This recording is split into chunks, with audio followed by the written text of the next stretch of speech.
Is there time on there? Yeah. Okay, you want to do it then? Oh, yeah, just start. Oh, is it going on? Yeah.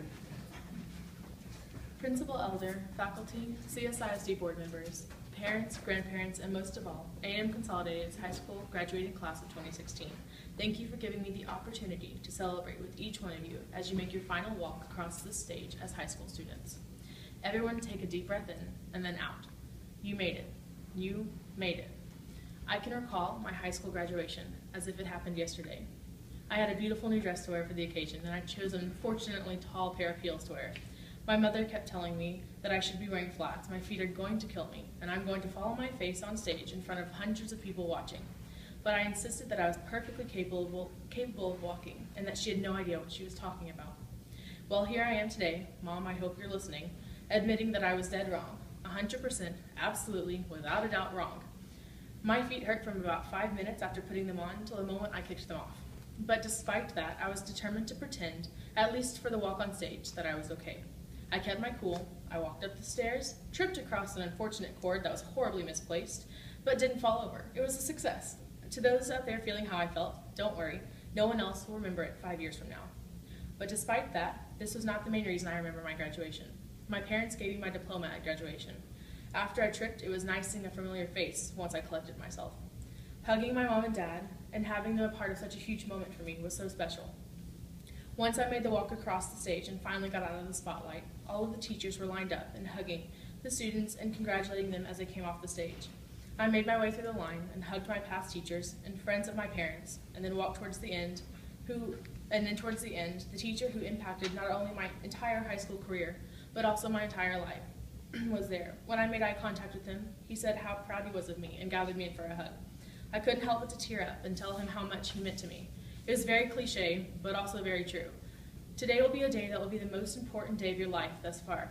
And as my dad said to me, it will come in the lineup as one of your top 5 proudest and most important moments in your life, right alongside your wedding day, the birth of your children, and the day you graduate from college. Granted, each one of you will have important days in your life. You will make your own top 5, but this graduating today will be the first of many great moments for you. When I was asked to speak today, I had no clue at first what I was going to say. I was struggling with the thought of how to leave an imprint on the minds of aspiring youth.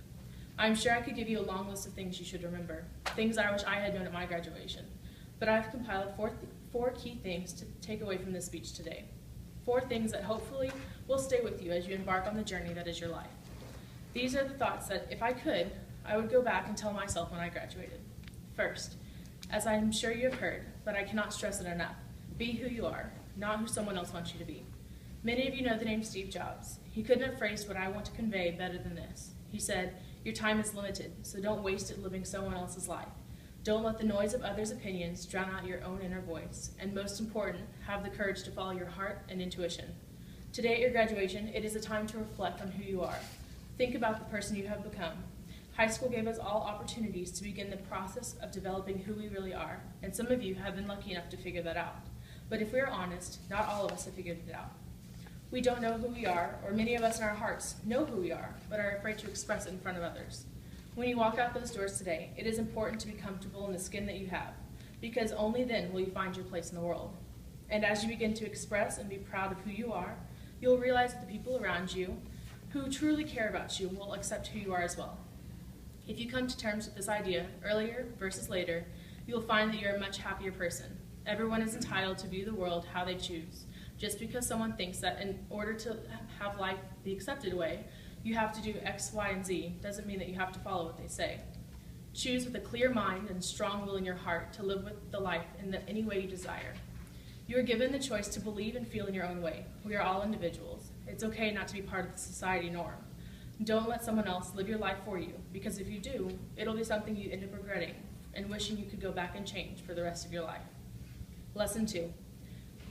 There are going to be rough times. Many of you here today, much like those who came before you, have the dream that when you finished high school, you can move on to bigger and better things.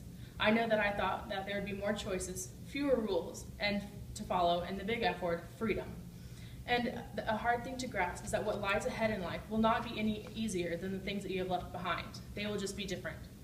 I believe that Robert Fulgham said it best. As he put it, the grass is not, in fact, always greener on the other side of the fence. Fences have nothing to do with it. The grass is the greenest wherever it is watered. When crossing over fences, carry water with you and tend to the grass wherever you may be.